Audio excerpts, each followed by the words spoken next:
Hello mga sisi, good afternoon.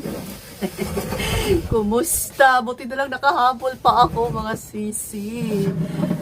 Nahabol ko pa itong order na to. Wait lang, baba muna natin. Mabigat. Nag-thumbnail kasi ako, kaya ayan, nilagay ko siya sa table. Wait lang po. Lipat natin para yan. Tapos may maliit na box ako. Kumusta pala kayo? Kumusta mga sisi ko? May maliit na box ako. Excited si Kuya Dave. Binuksan niya na tong box, pero yung laman hindi pa niya nabuksan sa ilalim. Wait lang. May benta ba kayong ganito mga sisi ko? Display muna natin. Ayan. Kasi yung ating lagayan dito. Ayan. Bakante na para magana tingnan yung ating tindahan. Magkano ang benta ninyo nito? Dip mga sisi ko. Display muna natin. Wait lang po. Ayan, Paskong Pasko na talaga. Ilang araw na lang. Kailangan maganda tingnan yung ating tindahan. Colorful. Kasi mga ilang araw na lang, magpapasko na. And ang mga kabataan, syempre, marami silang barya. So, mag-update lang tayo ngayong araw. So, araw-araw kung pwede mag-vlog ako mga sisi ko. Ayan, kung ano yung mga kaganapan. Balita ko magtaas na daw yung San Miguel Beer product. Yung Red Horse at saka beer. Nakita ko kanina sa vlog ni BFF AG Kimpo Vlogs. Shout out sa'yo.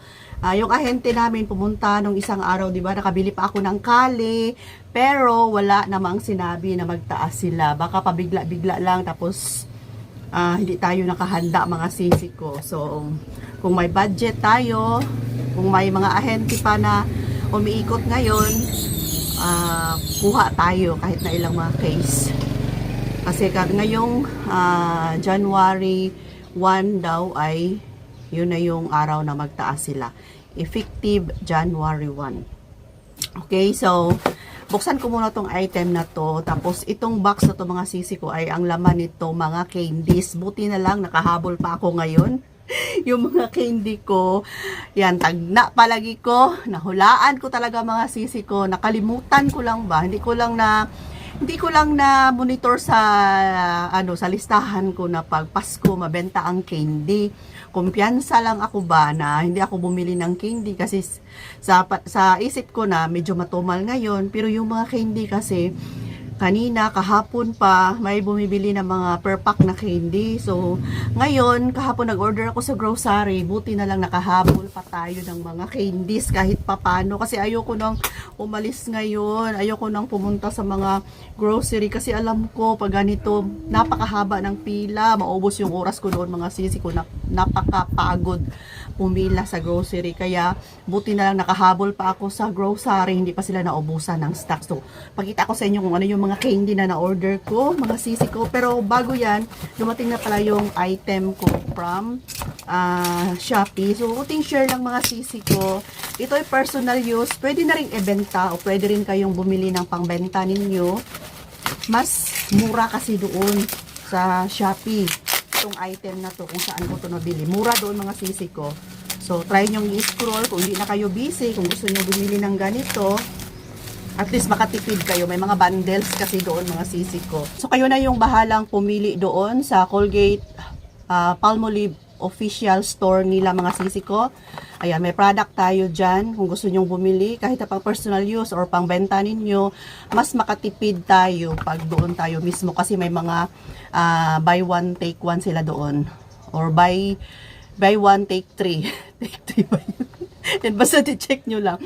Ito ay nagkakahalaga ng 261 mga sisi ko. Dalawa na siya or apat na ang laman. Malaki ang laman nito mga sisi ko. Bumibili ako ng mga ganito sa grocery kasi ito yung ginagamit namin pang personal use namin. So, apat na siya. Ayan, malalaki. 195 grams. Ayan, ito yung ginagamit namin pang personal. So, ngayon alam ko na may mabili sa Shopee. Sa store talaga to ng Palmolive, Colgate Palmolive official store. Mga sisi ko, mura lang siya, nakatipid. Mas makatipid talaga. Kaya kumuha na ako ng dalawa. Ayan, may promo to mga sisi ko.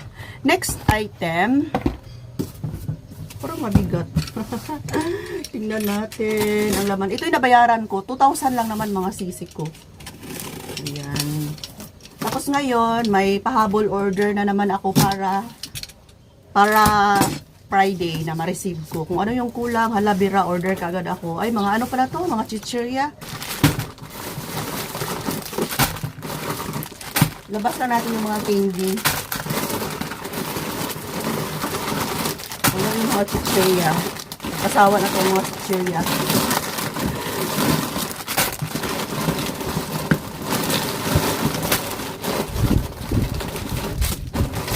Alam ko pag coming Christmas, papuntang New Year na mga sisi ko, mabenta ang mga candies. Nakalimutan ko lang talaga mga sisi ko ba.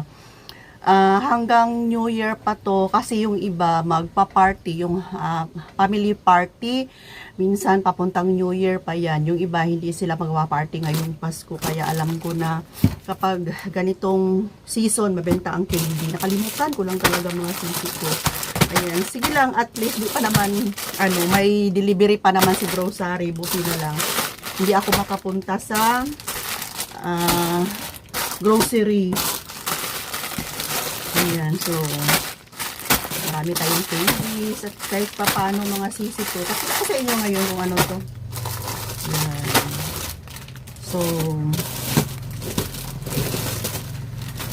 nakahabol pa tayo ng mga biscuits. Okay, unahin natin yung mga candies. So, sa mga candy natin, mga sisi ko, ang available kay grocery. Wala na silang Chewy Choco, na late ako. Meron tayong Puchi, tatlong pack lang kinuha ko. So, 35 point na, point something, ayan. Tatlong Puchi, 35.70 mga sisi ko. Ayan, tapos, Frutos, 5 pack, 38 ang pack nito. Ayan, may 5 tayong Frutos. So, diba? 5 Frutos. And, meron din tayong Max na iba't ibang kulay. Tigta 3. So, yung mga candy natin ay per pack ang benta natin nito mga sisi ko. Ayan, sana yung isang orange nito. Bakit dalawa lang? Dapat 3 to. Orange, 3. Tapos, Max na yellow. Yan, 3. Tapos, red. Meron din tayong red 3. Yan. And, 38 pa rin yan mga sisi ko. Tapos, Mentos. Ayan, ang magandang kulay ng Mentos. Colorful. 38 pa rin yan. Ayan, 5 ang Mentos natin. O, diba? Yan, 5 yan siya. 38 pa rin ang price. Diferensya lang sa mga sentabo. So, ito ay benta ko ng per pack. Yung mga candy ko doon na natira ay ilan na lang kasi kahapon at kanina may naghanap, bumili ng mga per pack. So, ito ay 38 ang puhunan. Pwede ko siyang ibenta ng 50 to 60 pesos. So, kayo na yung bahala kung magkano yung benta ninyo kung saan kayo nabili. Pwede ko siyang ibenta ng 50 to 60 pesos mga sisi ko. 38, 40, 50. Kung gusto mo 10 pesos lang yung kikitain mo bawat pack, benta mo siya ng 50 pesos. Pero kung gusto mo 20, ayan, benta mo siya ng 60. Nasa sa inyo na yan kung magkano yung markup ninyo. And, finally, may stock na silang Mond Mamon. 18 ang benta ko nito. Titinan ko pa ngayon kung hindi ba nagtaas itong Mond Mamon. Ang price ng Mond Mamon sa grocery, saan na ba yun? Ay 181 divided by 12. Tingnan natin. 181 lang to sa kanila mga sisi ko. 181 divide natin sa 12 ang laman is 15.08. 18 yung benta ko. O, may 2 piso pa ako. 280 centavos. So, kada isa may 2 ako. Okay na yan. 18. So, 2 pack ang binili natin. Basta magka-stock. Ayan, 2 na. O, 2 na. Tapos, ang available sa kanilang Fudgy Bar ay ito lang assorted. Walang ibang available. Sige na lang, at least kahit paano, may stock tayo Fudgy Bar. Tapos nag-add na lang din ako ng ilang mga biscuits. Kasi kalbo na rin yung biscuits natin sa harapan. Ayan, thank you Lord. Kasi yung biscuits natin ay hindi talaga mabitin. Dito sa tindahan mga sisi ko, mabenta pa rin tumbi. Tapos, ayan, strawberry and choco na ribisco. So, sa mga biscuits, benta ko lang ng 8 pesos pa rin mga sisi ko. Except na lang sa cream o at saka sa, ano yun, yung Oreo pala. Ayan, except lang sa cream o at saka Oreo. Ayan, yun yung binibenta natin ng 10 pesos. Pero itong ibang mga biscuits, ayan, para kaya pa ng ating mga suki, ito 10 benta ko siya. Kasi sa isang pack ng Pudgy Bar, ay 75, 76 lang naman. So, nasa 7.60 ang puhunan. So, 10 pesos, okay na. Yung iba nga, 9 pesos ang benta nila. Pero sa akin ay 10 na. Uy, para sa 10 pesos, hindi na ako magbarya pa. Okay, so marami na tayong candies. Ayan. Yung mga candies natin. So, ayan. Kung hindi pa kayo nakabili, bili kayo. Kasi sure na may maghahanap talaga ng per pack na mga candies. Okay, 60 siguro benta ko dito. Ayan, so siguro ito lang muna yung update natin ngayon. Thanks for watching. Love you all. Merry Christmas every day.